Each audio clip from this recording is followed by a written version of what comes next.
Bueno, yo voy a comenzar hablando de lo que sería la música y la influencia que tiene en la vida del niño y bueno, de las personas, que es una de las artes con la que primero tenemos contacto en la vida humana, porque desde la gestación vamos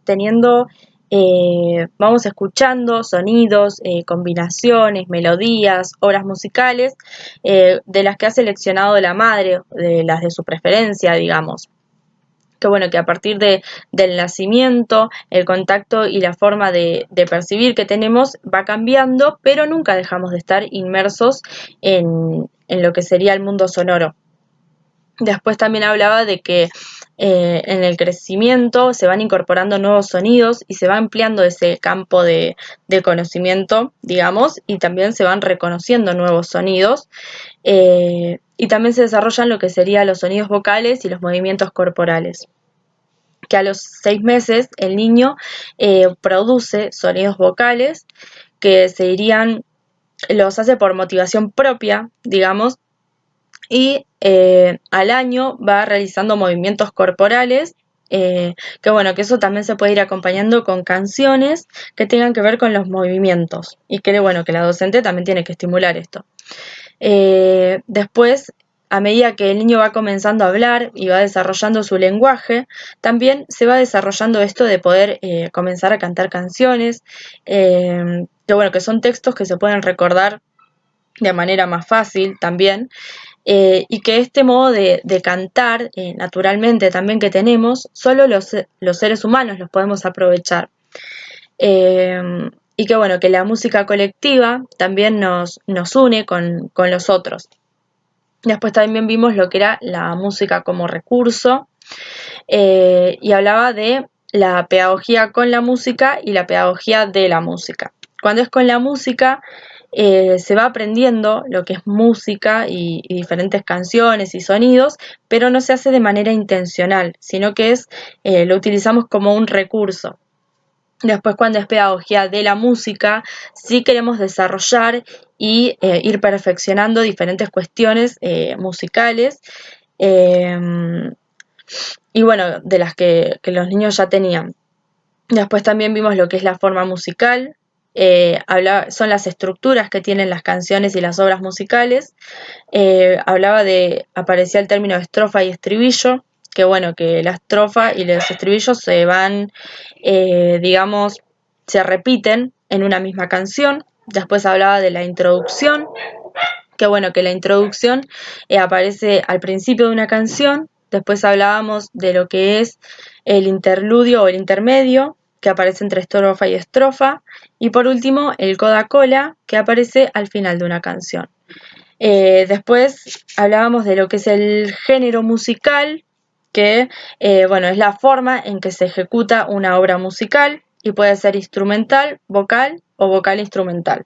Cuando es instrumental, se realizan con diferentes instrumentos. Cuando es vocal es con solamente la voz, y cuando es vocal instrumental es como una interacción entre los dos. Y por último, se hablaba de lo que es el estilo musical, que bueno, que es una característica determinada que tienen las diferentes canciones, digamos. Que bueno, que por ejemplo puede ser de región, o sea, el estilo musical de región, cuál va a ser su utilización o la tradicionalidad.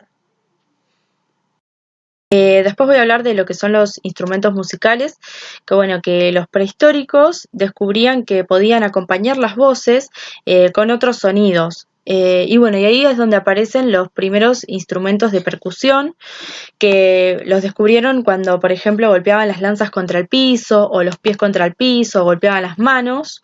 Bueno, aparecieron estos. Después decía que ahuecaban los troncos y les tensaban como un cuero sobre un bastidor, digamos, y este producía otro sonido distinto, porque provenía, bueno, de acuerdo al material que le ponían. Después aparece otro sonido que descubren, que era el viento que pasaba por entre las cañas, digamos, y eran los primeros instrumentos de viento.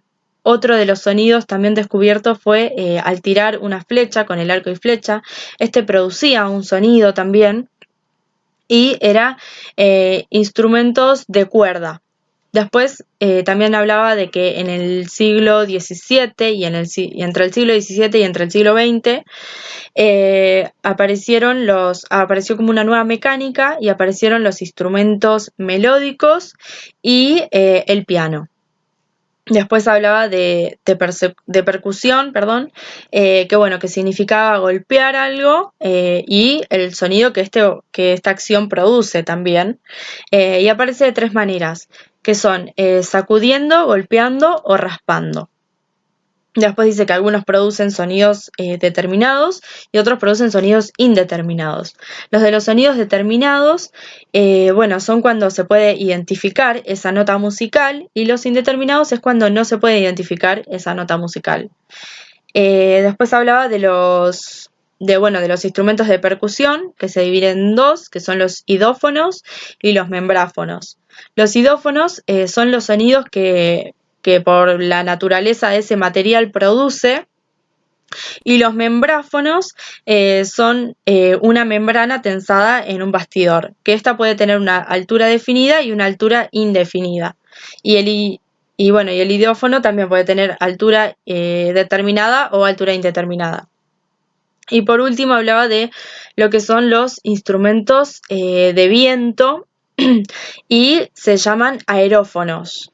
Y estos también son tres tipos, que es el de flauta, que se produce con el aire que choca contra un filo, por ejemplo cuando soplamos una botella también. El de cañas, que se produce por la presión que hay de aire al soplar, se genera como una vibración entre las cañas y estas producen un sonido. Y por último, el de metal, que al haber una presión de aire hace que vibre los labios, y esto también produce como una vibración y hay otro sonido se produce. Bueno, ahora voy a hablar de lo que son los cotidiáfonos, que son instrumentos sonoros que se realizan con objetos cotidianos y pueden ser simples o compuestos. Los simples son los que se realizan con elementos cotidianos como botellas, tapitas,